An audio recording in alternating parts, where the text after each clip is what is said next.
Here's how to add logic to your forms in Formaloo. In the form editor, go to the right sidebar. You'll find two logic views, Map and Advanced Logic. The Map view helps you visualize how fields and outcomes connect. In Advanced Logic, you can set conditions that affect the whole form.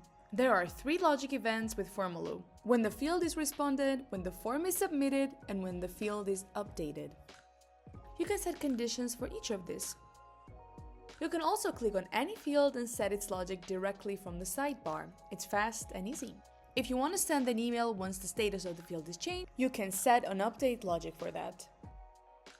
And if you want to show the user specific ending page after they submit, then you do it from the submit logic.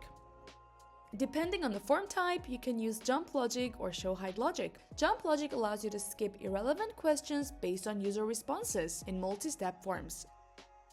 Show hide logic is used to display different sections of a form based on user input, and it works for classical forms, where questions are on the same page. With logic, you can build personality quizzes, newsletters, order forms, calculators, and so much more. Now go build your first logic flow and make your forms smarter.